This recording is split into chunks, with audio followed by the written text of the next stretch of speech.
Let's talk waiver wire hitters and more up next on Fantasy Baseball Today in 5.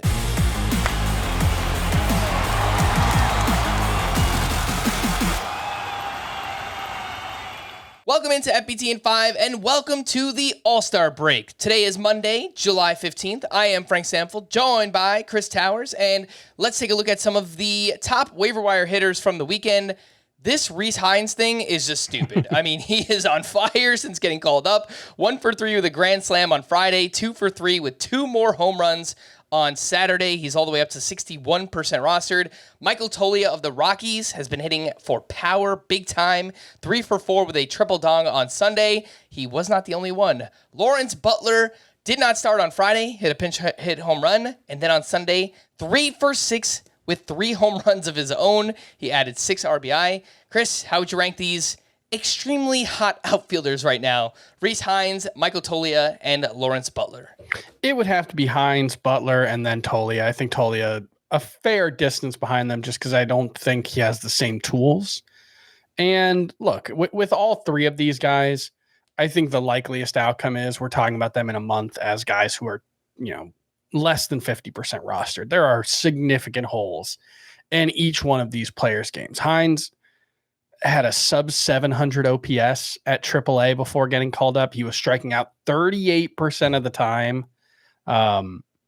He's got huge raw power and he's locked in right now. Clearly, he's getting like 45% breaking balls so far this season, which you do not see very often. He's just crushing them.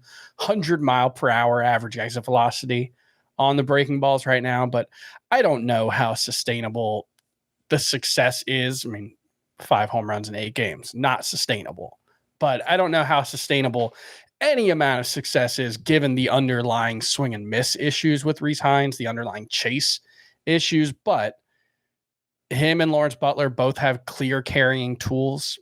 In Rece Hinds' case, it's the just raw power, and Butler, it's more the blend of power and speed that he brings to the table, although Hinds is fairly athletic as well. So it's all to say that while I think there's plenty of risk with these profiles for both Butler and Hinds, they're also absolutely worth adding in fantasy this weekend, just because if they can hit 240 the rest of the way, they very well could be must-start fantasy players given the power and speed that they bring to the table. All right, let's talk about some middle infielders. Colt Keith had another big game on Saturday, 3 for 4 with his 9th home run. He added 4 RBI, and so far in July, he's batting .370 with 5 home runs and a .1267 OPS. Zack Gelof homered in back-to-back games on both Saturday and Sunday, and over his last 23 games, he's only batting .241, but that comes with 7 homers, 19 RBI, and 4 steals.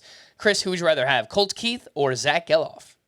Yeah, I might just go with the cowards analysis here and just say Colt Keith in points or OBP, Zack Gelof in Roto. Zack Gelof batting average is going to be a problem. I mean, it's notable that even during a hot streak, he's hitting .241. He strikes out way too much.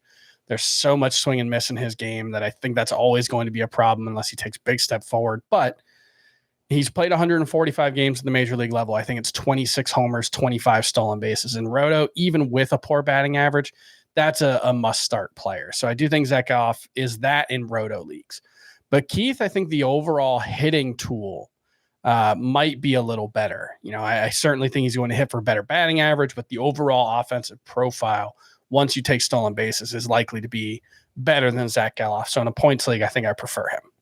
Let's wrap up with some encouraging starts from pitchers that needed them. Gerrit Cole turned in his first quality start in 5 tries. He was at the Orioles, where he threw 6 innings of 1-run ball with 7 strikeouts. Luis Gil makes it 2 strong starts in a row. He was at the Orioles as well. 6 innings, 1 run, 7 strikeouts. And Blake Snell was nearly untouchable on Sunday against the Twins. He threw 7 shutout innings, 1 hit, 0 walks, with 8 strikeouts in that one. Chris, your thoughts on Snell, Luis Gil, and Gerrit Cole? All right, so starting with Cole, the slider looked really good in this one. He still isn't throwing it as much as he has in the past. He's mixing in this cutter more often with the slider instead, and I don't think that's a good thing, and I'm hopeful that, seeing the slider work as well as it did this one, knowing he had the feel for it, hopefully we start to see that usage increase more, because I don't think Gerrit Cole can be Gerrit Cole throwing as many cutters as he has and as few sliders as he has. So that was an encouraging sign. Luis Gil, also the slider, doubled his usage up to 39%. That's 2 starts in a row that he's increased the usage with it. It's been a really good pitch. I think it's fair to wonder how his command is going to hold up to throwing a slider that much, but it's worked so far, and clearly we needed some sign that he was figuring it out after that poor stretch. That's what we've seen. And Blake Snell, the same thing.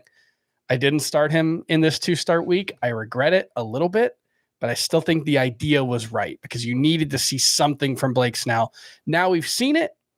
I expect him to be must start moving forward. All right. For more extensive fantasy baseball coverage, listen to the Fantasy Baseball Today podcast on Spotify, Apple Podcasts, the Odyssey app, or anywhere else podcasts are found. Thanks for listening to Fantasy Baseball Today in 5, and we will be back again tomorrow. Bye-bye.